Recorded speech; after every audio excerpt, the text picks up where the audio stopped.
ప్రపంచవ్యాప్తంగా డ్రగ్ మాఫియాపై సాగుతున్న పోరాటంలో భాగంగా అత్యంత ప్రమాదకరమైన డాన్ గా పేరుగాంచిన నెమెసియో ఒసెగుయేరా అలియాస్ ఎల్ మెంచో అంతం ప్రపంచ డ్రగ్ మాఫియాలో కీలక మలుపుగా మారింది. ఆదివారం జరిగిన ఆపరేషన్ లో ఎల్ మెంచో మరణించారు. అయితే ఈ విజయం ఎవరిదనే విషయంలో అమెరికా, మెక్సికో దేశాల మధ్య ఆసక్తికరమైన పోటీ నెలకొంది.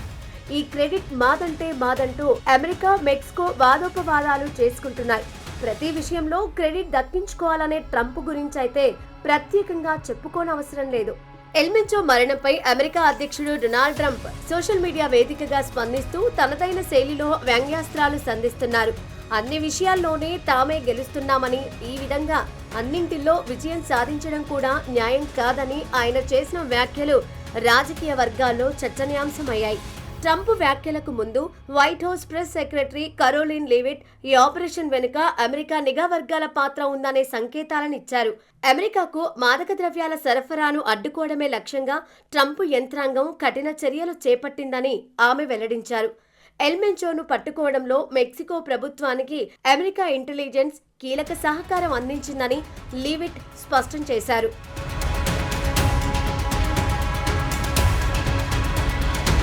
అయితే ఈ వాదనలను వాషింగ్టన్లోని మెక్సికో రాయబార కార్యాలయం వెంటనే ఖండించింది. ఈ ఆపరేషన్ పూర్తిగా మెక్సికన్ ప్రత్యేక దళాల వ్యూహమని, వారు ప్లాన్ చేసి అమలు చేశారని మెక్సికో అధికారులు ప్రకటించారు.